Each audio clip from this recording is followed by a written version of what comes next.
Lower fork, this is of a KTM 350 SXF. We just finished one leg, but just to understand how these on one hand, of course, is super functional. Complicated is we dismantle it, we really assembled one. The fork seals were blown on this. So this is the upside down forks. You've got the lower. I've got the dust seal first. So just telling you the order. Then I've got the lock on this for the fork seal itself. Then I've got a brand new fork seal. This goes in here. What I do is I normally sort of obviously apply a little bit of grease. This is what you call waterproof grease, so it at least prevents stiction, and later you're not looking at something that's when you're trying to remove it later, it kind of comes off obviously much easier. I just apply a very, very thin layer, just kind of spread it around, and then this goes in with the number side facing up, down, and spring. This is the spring that holds it, so it kind of goes in here. You just have to be a little careful when you put it in and not tear anything. So you kind of push this in here. So, got the fork seal in, and we're just setting this up. That's done. Then we'll assemble this now. So all of this is being cleaned, and we've got a few things here. We've got a bush that sits, is just a spacer. We've got another spacer here, and then we've got a brass ring here, which is actually sits in this particular slot, so it doesn't move around. So that's assembled. Now what we're going to do is put this in, which is the upper part, the outer of the fork. It's a little bit, do this a little carefully, because obviously you've got the one bush that needs to sit in the right slot. So the way I do this is it's metal, so I'm not, I've been careful with respect to how much pressure I apply, but I just gonna tap this in first. The basic thing, it's a sort of a crush that happens. Just gonna use this and I push down, a little bit of effort, but I don't want to use anything big. So that's that in. Then I drop the bush in, then I bring this down. This is my fork seal. Normally could use a fork seal driver, but one trick I have is the blunt edges on an Allen key. I just use them here and sort of push down evenly on both sides. Be a little careful because you don't want to press on the wrong end of it. So that's pretty much done. How do you know it's done? There's a circle here. So I push this in and I just make sure it's evenly on all sides. Obviously if it's not even, it starts to leak. That's kind of in. Then I drop this in, and this is just a lock circlip. I push that in. Just use a small little screwdriver and in that little slot there. So you got that. And the last thing I do, so I've got the fork seals installed. This is the dust seal. I just run a very, very, very small layer of again blue grease.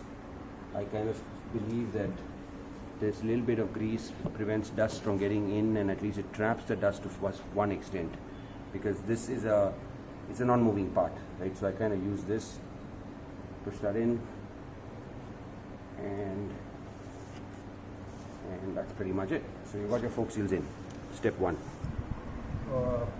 So that's the cartridge. As you can see, it's the top of the fork. You've got your compression adjuster here. The rebound adjuster is in the bottom. The valving is done inside here. And I've got these three spacers. This comes with the motorcycle in stock. So you've got three spacers. You've got a clean spring.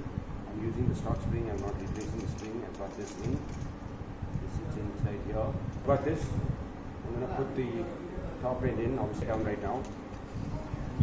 But The next part is I drop this in. I've not dropped the oil. This comes up.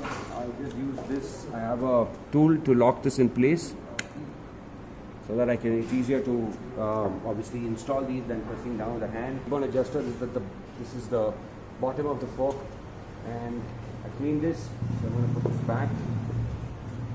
I did loosen the rebound completely so that when we open this, we're not in a situation where we're over tightening something. I'm going to tighten this up. Done. So I've locked this.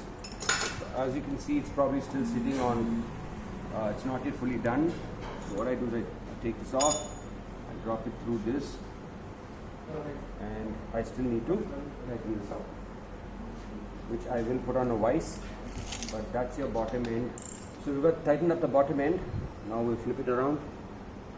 We're using liquid only, 5 weight.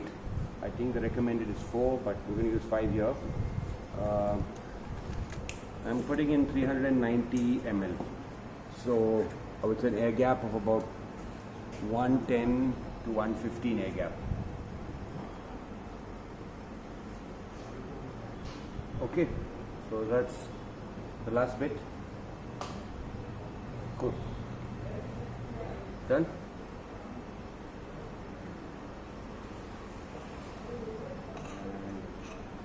And pump it a few times where we need to, but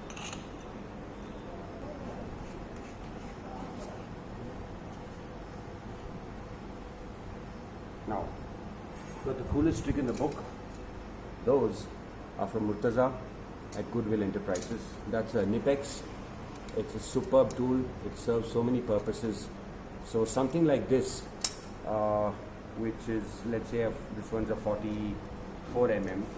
I have a tool which is, I don't have to keep buying different bits, especially for something like this. And it allows me to, so you can see now, for example, I've got a wider width, but I can change this on the tool, and I can go one step, and if I wanted to just tighten this up without damaging anything, I've got a much better grip, and I can actually just tighten this up with a tool like this.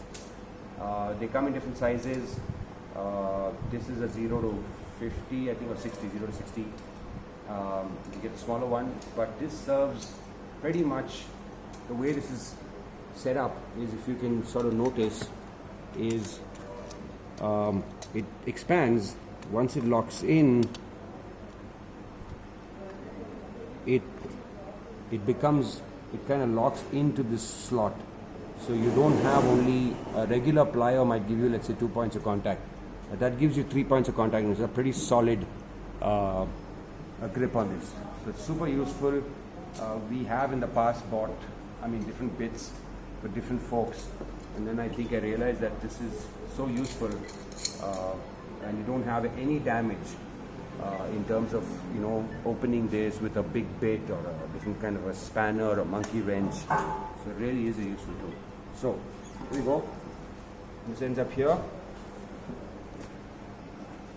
So that's what that looks like. It was super stiff when we started, but we've reset both of these. I'm going to adjust the rebound and the compression, and we'll bolt this on as soon as the wheel's ready. But one more motorcycle that's done right.